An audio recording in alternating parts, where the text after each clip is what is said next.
Let's talk about how long a mushroom trip lasts. First, before we go into that, why should you listen to my face?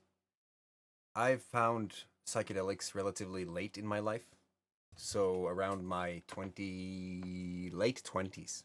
I discovered psychedelics as a natural step after I got into meditation and I got into cannabis and I got into LSD and I got into these compounds to go deeper into my mind, and I used them as personal development only, which turned into spiritual development and just development, holistic development. But over the years, there has been a lot of different experiences. So, to answer the question, how long does a mushroom trip actually last? It depends on a variety of factors. If you were to, and I'm going to speak specifically about liberty caps in this case, Psilocybe Semilanceata. They are different than Psilocybe golden teacher, Psilocybe cubensis, and different other varieties of the mushroom.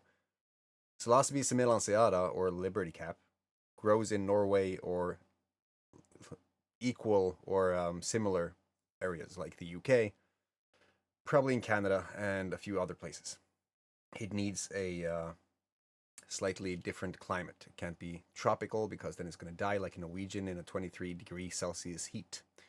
But how long does it last? So if I take 1 gram, it's not going to last a long time. I'm going to have a moderate navigational dose. I'm going to be able to communicate. And I'm going to speak from my own experience here as well. If you're going to get into this as a beginner, I would advise you to go from the bottom range and then work yourself up so that you find your thresholds. But 1 gram could be seen as a navigational dose, just slightly more than a microdose. And you won't feel like it's taking you to travel, if that makes sense. Because if you do a longer dose or a deeper dose or a bigger dose, let's say that you do 4 or 5 grams, you're going to look at a few more hours of just going through the journey. I usually take 3 grams if I'm going to go on a journey. And if I do, I can expect them to last, say, from the dawn, sometimes into the early morning. So it could go for 6 hours, 8 hours. It all depends. Sometimes if I was to eat mango or Oreo cookies or something of a sweet variety, that trip could be shortened. Honey is said to also do the same thing, although some people are using honey as a agent to make the drink, if they make it into tea, more pleasurable. If you use citrus or lemon in this, it's called lemon tech, you can get a more efficient journey. It's going to be more hands-on, a bit more intense, but also usually shorter.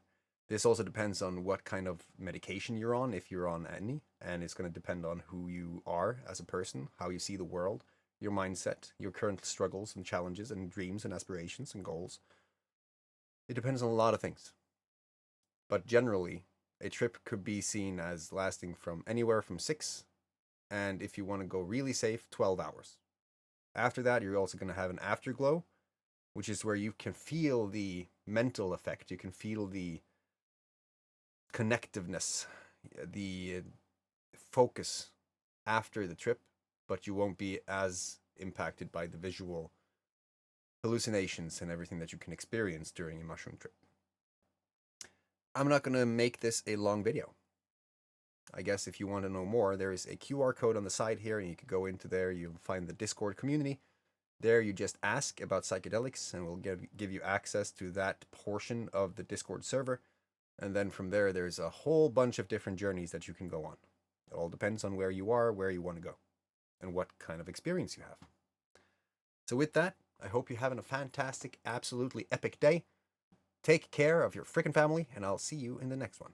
Do not forget to subscribe if you're finding this channel, because that helps us a lot. See you soon.